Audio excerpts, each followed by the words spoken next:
আসসালামু আলাইকুম বন্ধুরা, কেমন আছেন? আজকে ফের নতুন ভিডিও নিয়ে চলে আসলাম, আরও ফিল্টার সাপোর্টেড ভিডিও। আমি কুতুবুদ্দিন মোল্লা।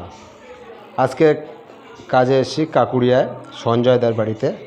সঞ্জয়দার বাড়িতে 3টে ফিল্টার আমরা নিচে লাগিয়ে রেখেছি, আর মেশিনটা সঙ্গে 3টে ফিল্টার ছিল, একটা আমি এক্সট্রা 3টে ফিল্টার লাগিয়েছিলাম। তো এই ফিল্টারটা আজকে আমরা ফিল্টার চেঞ্জ করব। নিচের ফিল্টার 3টি চেঞ্জ করে দেবো। প্রথমটা আমরা এইমাত্র খুললাম, তো খুলে ফিল্টার একটা চেঞ্জ করলাম, করে ঢাকনিটা ঠিকভাবে লাগিয়ে দেবো। ভালো করে টাইট করব, না তো জল লিকে যাওয়ার সম্ভাবনা। আপনারা চাইলে বাড়িতে সেম এইভাবেই কাজটা করতে হবে। দেখেন ফিল্টার থেকে কতটা কাদা ছিল, কতটা কাদা পাইপের ভিতরেও তেমন সমান কাদা ছিল। সেকেন্ড ফিল্টার পুরোটাই কালো হয়ে গেছে। থার্ড ফিল্টার দেখতেই পাচ্ছেন, হাতটা ধুয়ে নিই।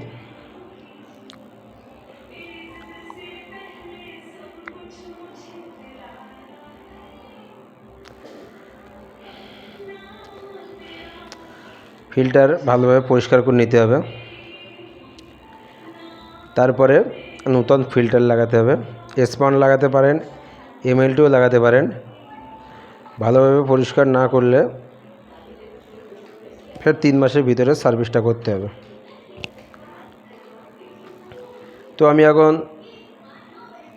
মেশিনটা খুলছি। মেশিনটা খোলার পরে দেখব ভিতরে কি প্রবলেম আছে। যেহেতু মেশিনটা 6/3/2022 সালে লাগানো, তারপর থেকে এখনও পর্যন্ত মেশিনে খরচ হয়নি। তো 3 বছর রানিং আছে। 3 বছরের ভিতরে এখন কোনো বড় অ্যামাউন্টের বিল হয়নি। যা বিল হয়েছে ফ্রি ফিল্টারের জন্য 250-200 এই ধরনের বিল। আপনারা চাইলে আমাকে কল করতে পারেন, আমি নাম্বার স্ক্রিনে দিয়ে দেবো।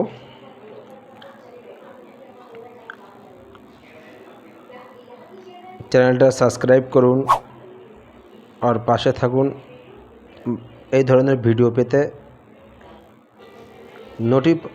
নোটিফিকেশানটা অন করে রাখবেন। তো আমি এখন চেকিং করছি জল আসছে কি না। যেহেতু কমপ্লেনটা ছিল জল বার হচ্ছে না, আর আমার একটা ধারণা ছিল যে যেহেতু 3 বছর মেশিনটা হয়ে গেছে, সেই ক্ষেত্রে মেমব্রেনের সমস্যা থাকতে পারে। এসে দেখলাম না, ফিল্টার 3টে চেঞ্জ করলাম। নিচের ফিল্টার জল আসার কথা, স্পিডটা ঠিকই আছে জলের। তো আমি এখন পায়ে হাউজিংয়ের ভিতরে যে হাওয়াটা আছে ওটা বার করে নিয়েছি। ফ্লো হিস্ট্রিটা খুলে দেখব প্রেশারটা কেমন আছে।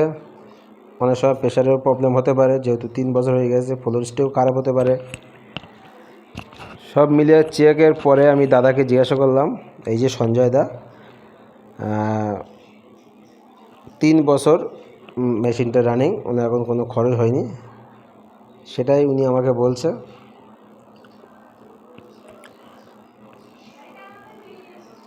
এক বছরের যে খরচটা আমরা দেখাই ওটা ফালতু খরচ থাকে।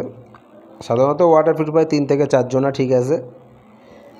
যাদের বাড়িতে লোকজন বেশি আছে, তারা 10 জনা 12 জনা এই ধরনের যাদের ফ্যামিলি আছে, তাদের এই ধরনের মেশিন না লাগানোটাই ভালো। ঘন্টায় 50 লিটার পাবে যে জল, সেই মেশিনটাই লাগানো ভালো হবে।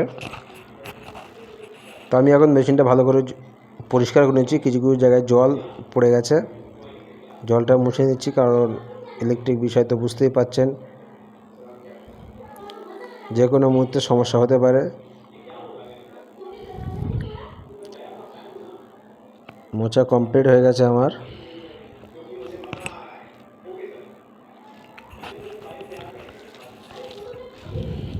জলের স্পিডটা কেমন আছে পিওর ওয়াটারে ওটা আমি চেক করব।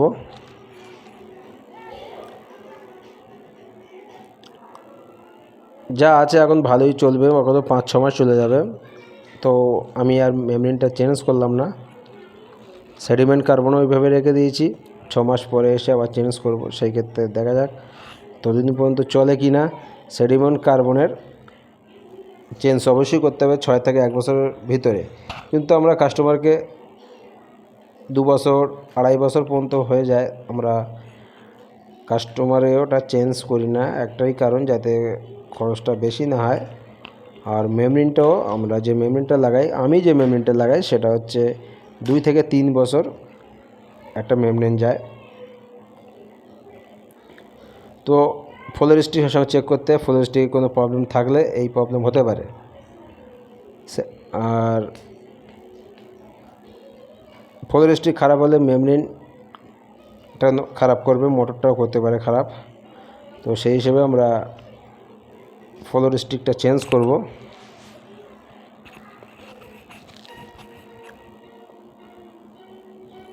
ভালো করে দেখে নিচ্ছি কোনো প্রবলেম আছে কি না, জল লিকেজ হচ্ছে কি না।